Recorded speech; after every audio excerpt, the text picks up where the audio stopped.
नमस्कार। दोपहर समाचार में आपका स्वागत है।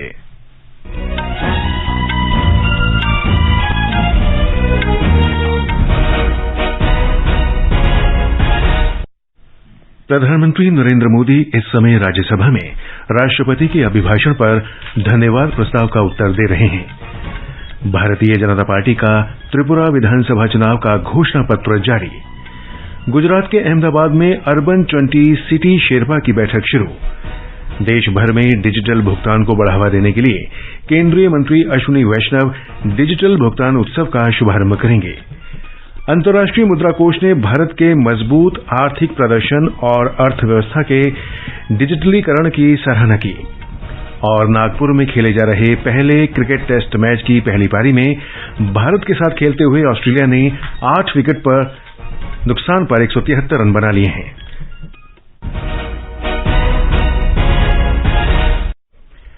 दोपहर समाचार के साथ मैं रवि कपूर।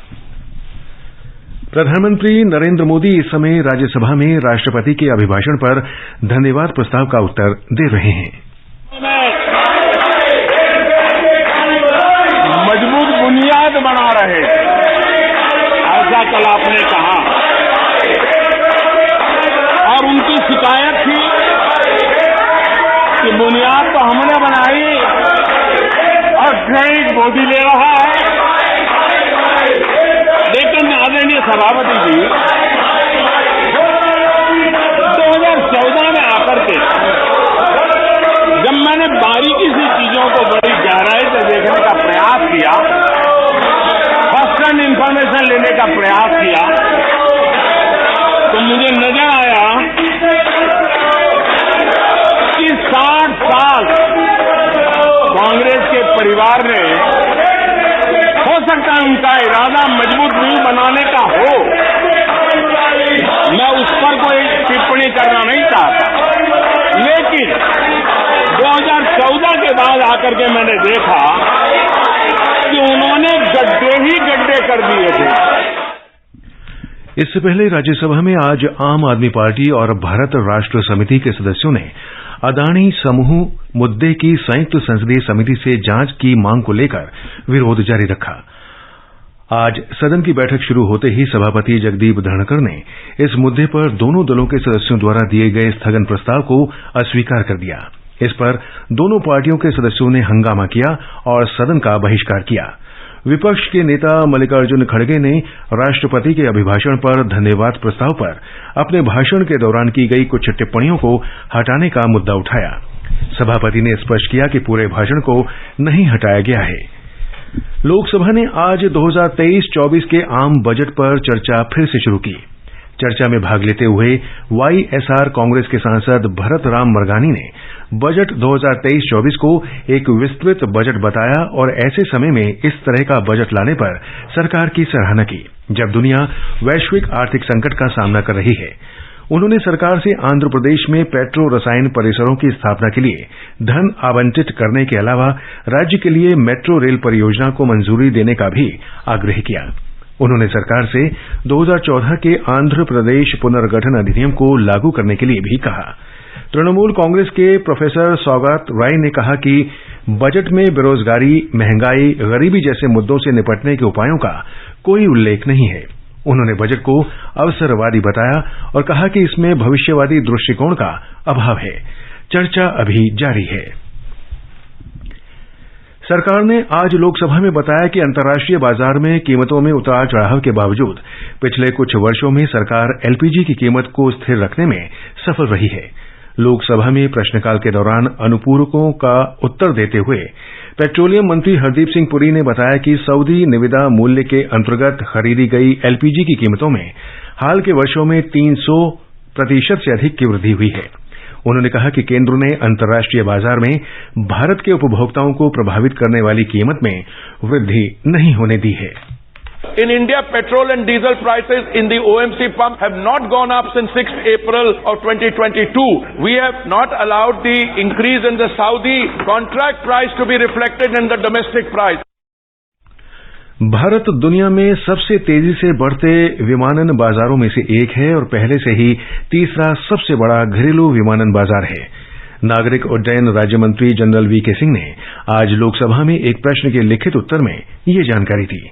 उन्होंने कहा कि सरकार एक स्थिर नीतिगत व्यवस्था और प्रतिस्पर्धा आधारित विकास को प्रोत्साहित करके विमानन क्षेत्र को सक्रिय समर्थन दे रही है। ये समाचार हमारी वेबसाइट newsonair.com/hindi और हमारे mobile app news on AIR पर भी उपलब्ध हैं।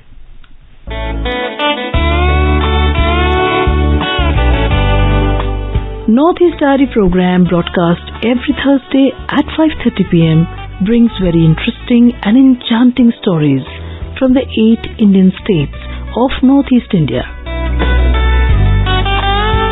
Northeast Diary this week on the 9th of February 2023 brings an exclusive interview with the Gangtok-based environmentalist and organic farmer Dr. Ghanshyam Sharma.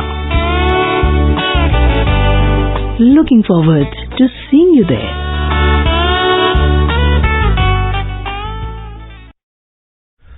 दोपहर समाचार में आपका फिर स्वागत है।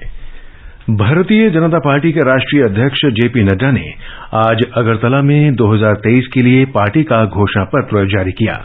इस अवसर पर श्री नड्डा ने गरीब परिवारों को उनकी नवजात बालिका शिशु के लिए 50,000 रुपए का बॉन्ड देने का वचन दिया। उन्होंने कहा कि उज्ज्वला लाभार्थियों को 2 LPG सिलेंडर निःशुल्क दिए जाएंगे। पार्टी प्रत्येक जनजातीय खंड में एक एकलव्य मॉडल विद्यालय स्थापित करने का भी वचन देती है। उन्होंने कहा कि राज्य के भूमिहीन किसानों को प्रतिवर्ष 3,000 रुपए की वित्तीय सहायता दी जाएगी। श्री नड्डा ने कहा कि भाजपा अपने घोषणा पत्र को गंभीरता से लेती है।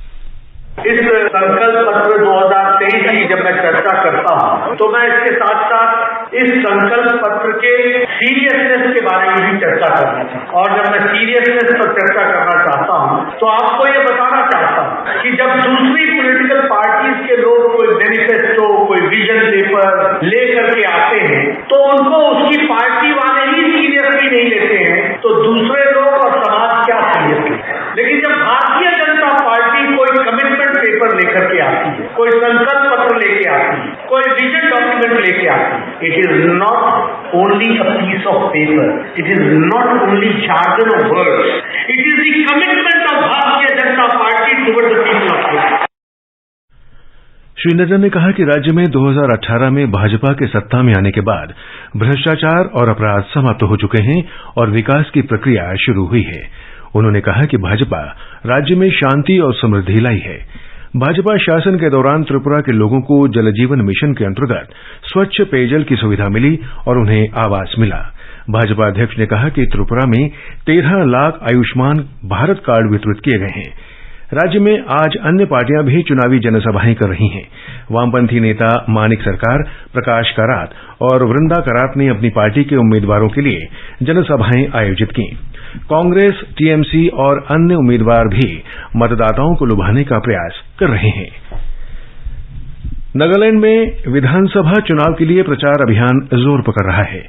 विभिन्न राजनीतिक पार्टियां अपने घोषणा पत्रों से मतदाताओं को लुभाने के लिए हर तरह के प्रयास कर रही हैं। एक रिपोर्ट। नागालैंड के 60 निर्वाचन क्षेत्रों की विभिन्न राजनीतिक पार्टियों के उम्मीदवार चुनावी रैलियों और बैठकों से चुनाव प्रचार की शुरुआत कर चुके हैं। राजनीतिक पार्टियां अपने अपने घोषणा पत्र और उपलब्धियां गिनाकर रेडियो, टेलीविजन और सोशल मीडिया के मंचों के जरिए भी मतदाताओं तक पहुंचने की कोशिश कर रही हैं। मुख्यमंत्री और NDPP के उम्मीदवार नेफ्यू रियो ने पहले बताया कि प्रधानमंत्री नरेंद्र मोदी और गृह मंत्री अमित शाह प्रचार के लिए इस महीने के दूसरे या तीसरे सप्ताह में राज्य में पहुंचेंगे। 10 से अधिक राजनीतिक पार्टियां और निर्दलीय राज्य में होने वाले चुनाव में भाग्य आजमाएंगे। इनमें 4 महिला उम्मीदवारों सहित कुल 200 उम्मीदवार हैं। कोहिमा से असुनो की रिपोर्ट के साथ समाचार कक्ष से मनोज। मेघालय में कल नाम वापस लेने का अंतिम दिन है। राज्य के 60 विधानसभा क्षेत्रों के सभी 12 जिलों में कल नामांकन पत्रों की जांच के बाद 375 उम्मीदवारों के पर्चे वैध पाए गए, जिनमें से 36 महिला उम्मीदवार हैं। इस बीच राज्य में मतदान प्रतिशत बढ़ाने के लिए कई पहल की जा रही हैं। मेघालय के मुख्य निर्वाचन अधिकारी FR खारकोंगोर ने आकाशवाणी को बताया कि राज्य के प्रत्येक मतदान केंद्र के पहले 5 मतदाताओं और पहली बार वोट देने वाले 5 मतदाताओं को पुरस्कार दिए जाएंगे। First time voter will be given these medals. This is for two categories. One is for the 18 plus who have just enrolled and another is for the first time voters. So these are for the first time voters who have just enrolled. They'll be given this certificate cum medal, and also the first 5 voters in every polling station, they will also be given a medal and a kind of a recognition. So because our polling starts at 7 o'clock in the morning, so to encourage people to come early to vote, we are giving the first 5 voters of every polling station medals. Ahmedabad में आज से 2 दिवसीय urban 20 city Sherpa की बैठक शुरू हुई। इसका उद्देश्य G20 के समग्र उद्देश्यों के अनुरूप समान समाधान तलाशने के लिए शहरों के बीच एकजुटता को बढ़ावा देने पर ध्यान केंद्रित करना है। G20 की भारत की अध्यक्षता के हिस्से के रूप में इस समारोह का ये तीसरा कार्यक्रम गुजरात में आयोजित किया गया है। G20 के संपर्क समूहों में से एक यूथ 20 जलवायु परिवर्तन, सामाजिक समावेशन, सतत गतिशीलता और वहनीय आवासन तथा समेकित समाधान का प्रस्ताव देने जैसे शहरी विकास के मुख्य मुद्दों पर चर्चा करने के लिए G20 देशों के शहरों को एक मंच प्रदान करता है।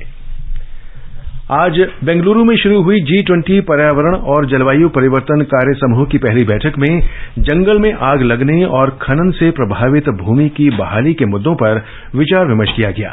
पर्यावरण, वन और जलवायु परिवर्तन मंत्रालय में वन महानिदेशक सीपी गोयल ने बताया कि आज की बैठक बहुत सार्थक रही और सदस्य देशों ने वन संरक्षण में सर्वोत्तम पद्धतियों को साझा किया।